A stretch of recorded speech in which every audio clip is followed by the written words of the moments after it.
On the broadcast here tonight, On the Line, they tried to avoid it, but Chrysler goes into bankruptcy. They plan to retool, reemerge with a new partner as a new company. Disease control, the flu outbreak spreads as health officials scramble. Also tonight, what the vice president meant to say.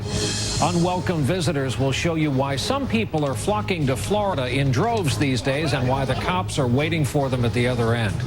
And serious playing. They really learn how to play after school in New Orleans thanks to a program that's making a difference. Also tonight, a surprising new look for an American icon who is 50 this year. Nightly News begins now. From NBC News World Headquarters in New York, this is NBC Nightly News with Brian Williams. Good evening. We want to start here tonight with a quick update on the status of this swine flu we've been following for days. As of today, there are 132 confirmed cases now in the U.S. The flu's been confirmed in 18 states and 11 nations. We'll have tonight's complete update in just a moment. But first, we're going to begin the broadcast tonight with the news today about an American institution, Chrysler, one of the Detroit Big Three.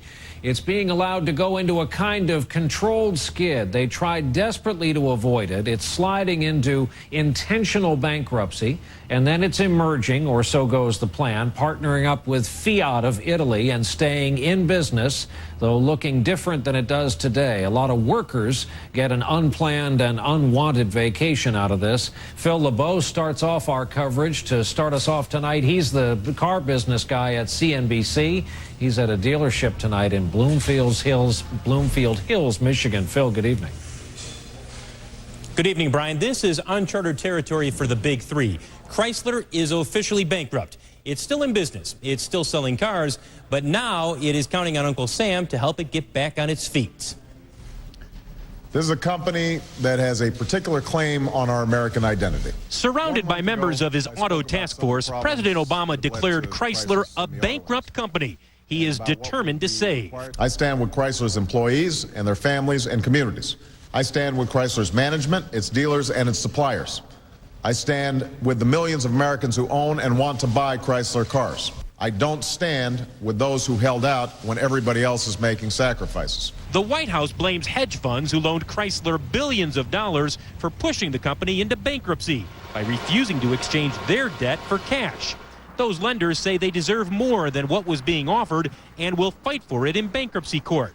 The White House believes Chrysler could be out of bankruptcy in 30 to 60 days, emerging with the United Auto Workers owning more than half the company, while Italian automaker Fiat takes 20% as a partner planning to build smaller, more fuel-efficient cars at Chrysler's U.S. plants. Chrysler's visibly drained CEO says bankruptcy was the only option. Whether you like this decision or not, it is the only path that kept Chrysler alive. Chrysler has a history of surviving and reinventing itself, most notably 30 years ago when Lee Iacocca rebuilt a near-bankrupt company, starting with the K car. Lee Iacocca driving a 1984 Plymouth Voyager. Later, the Voyager, Caravan, and Town & Country minivans became symbols of family life in the suburbs. The auto company that once defined American muscle cars was redefining American pop culture. If you can find a better car, buy it. Soft Corinthian leather. I drive a Dodge Stratus. Once again, Chrysler is trying to wipe the slate clean, this time in 1 or 2 months. An ambitious goal that is being questioned. To think that a major manufacturer could go through this process in 2 months with all the moving parts within their organization, it really could be a leap of faith. For Chrysler's 38,000 workers, bankruptcy will bring even more questions to a company already reeling from uncertainty. No jobs are expected to be cut, but Chrysler's 12 plants will shut down while the automaker is in court, leaving workers and suppliers to wonder if the company will be able to rebound. Time will tell, I hope. Glad to have the job that we got, but I'm not sure how long it's going to be there. As for the thousands of Chrysler workers who are at those plants but will find those plants shut down next week, many of them will have to apply for state unemployment benefits. They're going to have to wait until Chrysler's plants can reopen until they can collect a full paycheck. Brian? And Phil, you and I were talking earlier. We're both car guys. For those of us who have a Chrysler product in the driveway, there's the usual concern over warranties and parts, but this unknown aspect, and that is the brand stigma, owning a car that is, for a time at least, in bankruptcy. And I guess that's the uncharted territory. And the big concern has long been here in Detroit that if you go into bankruptcy, the residual value of the vehicles will plummet. Nobody will want to buy them. But I have to tell you, here at this dealership today, 2 people came in. They saw what the president had to say about standing behind Chrysler, came in and bought a Chrysler, even though they have traditionally bought foreign-made cars. That is Detroit, but it is an interesting indication of how some people feel about this company. Yeah, interesting dynamic. We'll see if that plays out. Phil, glad to have you. Phil LeBeau, who covers the car business for CNBC and for us from Bloomfield Hills, Michigan tonight. We have more on this aspect of the story for folks with Chrysler products, for the communities that depend on their local dealerships, the local businesses that advertise, put people to work, and supply the car for the church raffle every year. George Lewis is at a Chrysler dealership in Norco, California tonight. Hey, George, good evening. Good evening, Brian. The dealerships in this city, including this Dodge Chrysler dealership, provide 40% of Norco's revenue from sales taxes. So Norco is trying to bail them out. Late last year, this city of 25,000 voted to give the 2 local dealerships a $1 million line of credit to keep them open. 40% of our sales tax revenue, and to think they would go away would truly be devastating. The mayor says the Chrysler bankruptcy came as no surprise here. The question now, will the local dealer be able to hang on? He wasn't talking. In California, the nation's #1 market for automobiles, sales were down 43% in the first quarter of this year. That's on top of a 39% drop in the fourth quarter of last year. Sales of all vehicles are so weak in California that imported cars, usually popular here, are piling up at the ports of Los Angeles and Long Beach. And Chrysler, overstocked with big gas-guzzling trucks, accounts for only about 6% of the new vehicle sales in California. My first car was a Dodge. Chrysler needs more customers like Kevin Grant, who drives a '99 Dodge Ram and has been loyal to the brand most of his life. But he worries about Chrysler's future with the bankruptcy and the partnership with Fiat. These companies are icons or institutions, and people should not sit back and watch them go quietly away. Across the country, at a Chrysler dealership in Tenafly, New Jersey, new car shoppers wondered how well Chrysler will stand behind its cars. I asked them a few questions about the warranties, and if you bought Chrysler, you still have the warranty. In Thornton, Colorado, dealer John Shendlin says the bankruptcy deal is a good thing. I think it'll calm down the customers as to whether or not we're going to be here. And back in Norco, they're hoping the car dealers they're trying to bail out will be among the survivors. Now, the mayor tells us it isn't just the sales tax revenues. It's things like support for kids' baseball and the annual rodeo that they count on from these dealers. So a bankruptcy of one of the big 3 has big repercussions here. Brian? All right, George Lewis on the lot tonight in Norco, California. George, thanks. Now to the other major story we've been covering here for days, this swine flu outbreak, which is disrupting everyday life in some places as the number of cases is spread across more states now. But the good news is there are no new deaths to report here or in Mexico. Our chief science correspondent, Robert Bazell, is here with us again. And Bob, this day started out with a kind of a scare from a senior official who knew better. You certainly should have known better, Brian. The day began with Vice President Biden, that senior official, making a statement about swine flu that he and everyone else in the administration quickly disavowed. Says we're now at a level 5. Appearing on the Today Show, Mr. Biden said he would keep his family away from confined spaces, especially subways and airplanes. Yeah, we should be landing shortly. When one person sneezes, it goes all the way through the aircraft. Good afternoon. White House spokesman Robert Gibbs went to work on damage control, one of many corrections from administration officials. I understand what he said, and I'm telling you what he meant to say. My message really is that it is safe to fly. There is no reason to cancel flights. At the CDC's Emergency Operations Center, reports of new cases of the swine flu continue to pour in at such a rate that the government might stop the detailed tabulation. We may move away from case updates because as we see more cases and more suspect cases, the numbers become a little murkier, and we'll focus more on where things are occurring. There are now confirmed cases in 18 states and 11 countries. Some of the cases were connected today with President Obama's recent trip to Mexico. An unidentified Energy Department employee involved in advanced planning got sick after he returned and then infected 3 family members. He was asked specifically if he ever came within 6 feet of the president, and the answer to that was no. The White House said neither the president nor anyone else in the administration appear ill. Mexican President Calderon has ordered a 5-day shutdown of businesses and non-essential government services over what would have been a holiday period anyway, while the health minister said the number of cases in Mexico appears to be stabilizing. One more hopeful sign, as we've been pointing out, as more and more cases appear to be in this country no worse than regular influenza, and with people recovering, it's good. Officials continue to warn about possible deaths, but so far there has just been that one child who traveled to Mexico, Brian. All right, let's hope this current news continues. Bob Bazell with us here tonight. As we mentioned, there is quite a bit of disruption going on, especially when it comes to schools. More than 250,000 kids are being kept home, including the entire public school population of Fort Worth, Texas, the biggest school system to shut down in all of this so far. Our own Janet Shamlian is there for us tonight. Janet, good evening. Brian, good evening. There wasn't much warning on this. Families learned just last night there would be no school today or for at least the next 10 days in hopes of stopping the spread of this virus.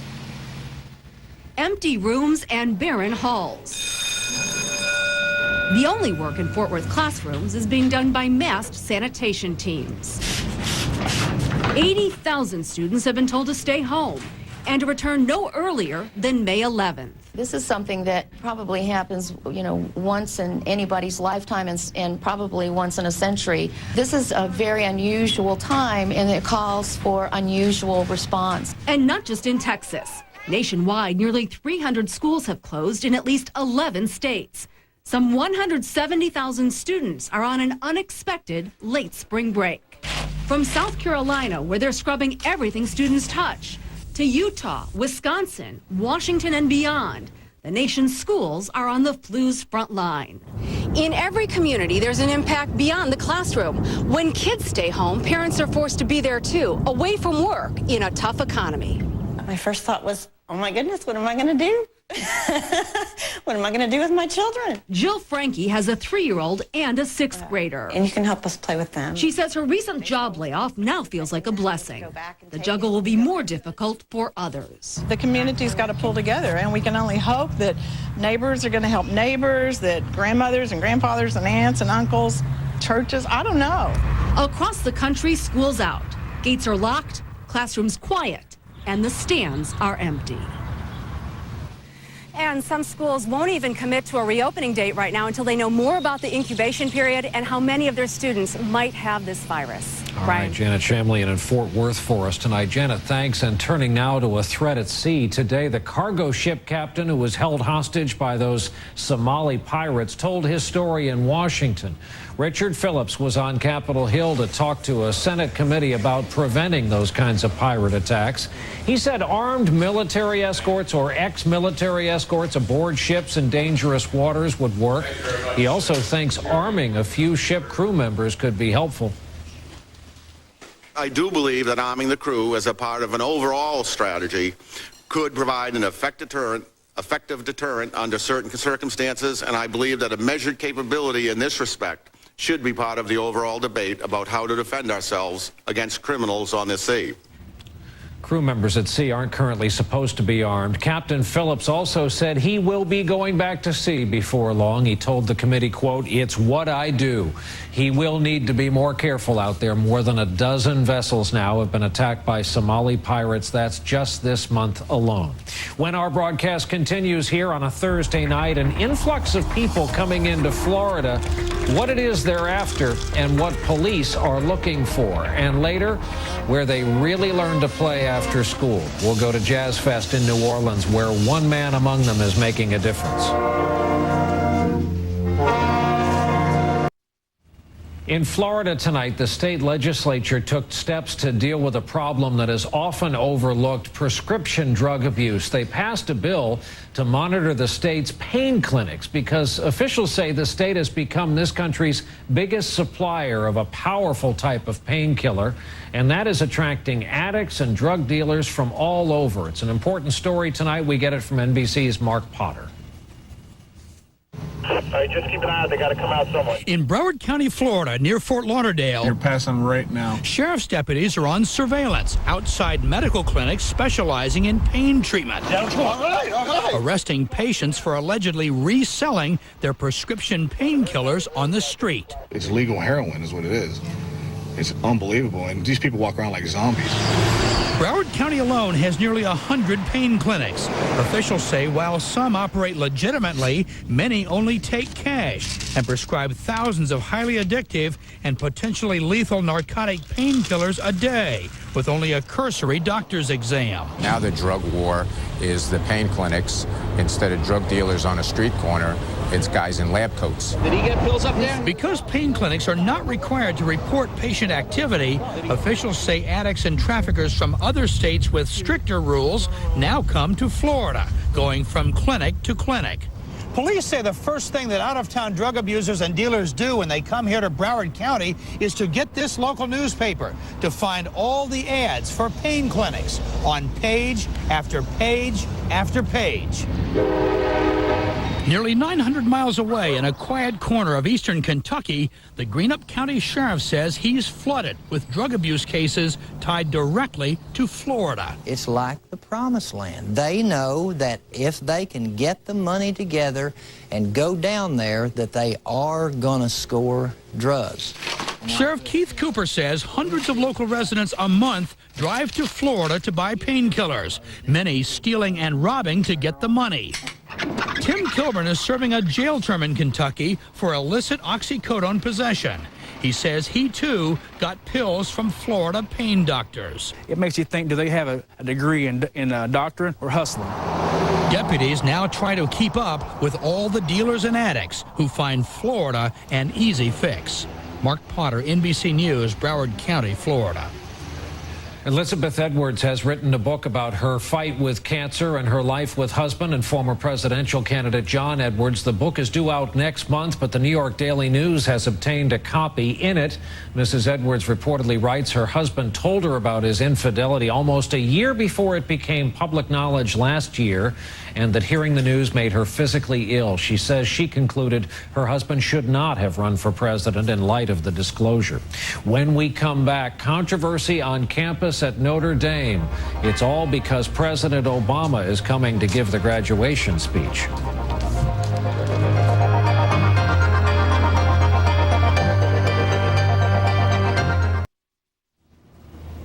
President Obama at the White House today, as he put it, among heroes, a group called the Wounded Warriors. 40 injured veterans gathered to take part in the third annual three-day race from the White House to Annapolis, Maryland. It's all to help raise money and awareness for the returning wounded men and women from the wars in Iraq and Afghanistan. We wish them smooth sailing and good weather. Tomorrow is May 1st. That means graduation season is upon us, but there's controversy over the president's scheduled commencement address at the University of Notre Dame, May 17th. While we should point out some students are just plain happy that he's going to be there, the news that the president is coming has sparked a very public debate at Notre Dame over abortion rights and stem cell research. NBC's Kevin Tibbles reports from South Bend, Indiana. On the fabled campus of Notre Dame, a very modern debate in one political science class. It really is abortion that has been the leading indicator of the cultural divide. Notre Dame's invitation to President Obama to deliver the commencement address has outraged many Catholics because he supports abortion rights. America's premier institution of Catholic higher learning has been seriously damaged by this invitation. A sentiment some students agree with. I'm against honoring someone who's so contradictory of that principle. But it does take away from our Catholic identity. 5 presidents dating back to Dwight Eisenhower have visited this school. For its part, Notre Dame maintains Obama's presence will have positive consequences. If one result of the president coming to commencement is there's a vigorous public debate and discussion about life issues, well, that's a victory, really, for a university. This is a Catholic university, but it's also a university, and we have to challenge and think about these issues. But while discussion, debate, and reflection takes place here on campus, there is some concern that outsiders pushing their agenda will try to hijack graduation day. Recently, the group Operation Rescue, which is against abortion, staged this demonstration in the nation's capital. They're getting a lot of attention for an issue that maybe doesn't exist on campus as much as it does in the outside world. But some Notre Dame alumni have started a web campaign urging others to withhold donations if the speech goes on as planned. For alum Don Wycliffe, who supports the visit, it's also a chance for the president to hear another point of view. It isn't just a problem of finessing it politically. There's something deep and moral about this issue. On May 17th, the class of 2009 will again be reminded that keeping the faith often comes with controversy. Kevin Tibbles, NBC News, South Bend, Indiana. Also from academia, they insist this following item is actual science. Tonight, it may be a confirmation of something lovers of animals and of online video may already know. Some birds actually like to dance and may be pretty good at it at the end of the day. A Harvard University research team studying 14 different species of parrots says the birds feel the beat of music and can actually dance to it, just like humans do, perhaps in some cases better. And yes, we said Harvard. For other animals like dogs and cats, the news, not so good. Researchers say they have no rhythm at all and that they get a lot of ribbing from their animal friends because of it. The folks at Mattel say this item's been out for months, but the British papers just discovered it. And so the story of the new Barbie ricocheted around the world today. The story is she's got some ink. Barbie's gone and got tattooed, one on the arm, one on the lower back. But since they're stickers, they can go pretty much wherever she wants them. Maybe it's the fact she turned 50 this year. Maybe Ken finds it attractive, but there you have it. When we come back here tonight, getting in tune, keeping the goal in mind, and making a difference in the process.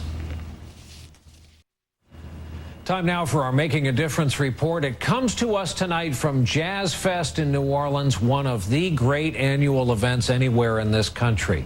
But what a casual visitor might not see is the effort of one man who combines kids with music and makes a big difference. NBC's Ron Mott is there. New Orleans drummer Derek Tabb of the Rebirth Brass Band is used to getting a response to his music.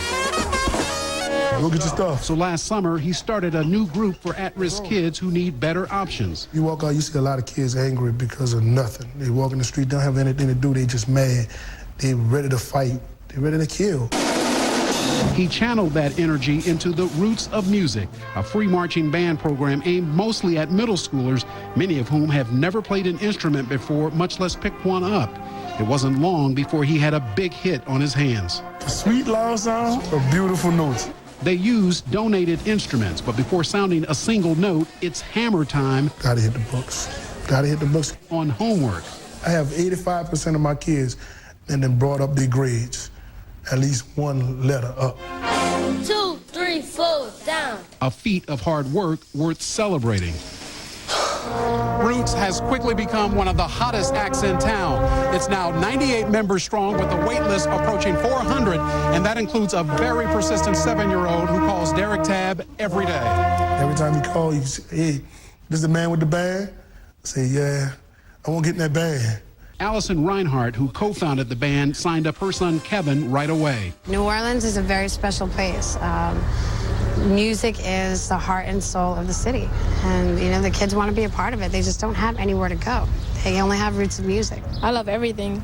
Tutoring, teachers, staff, everything.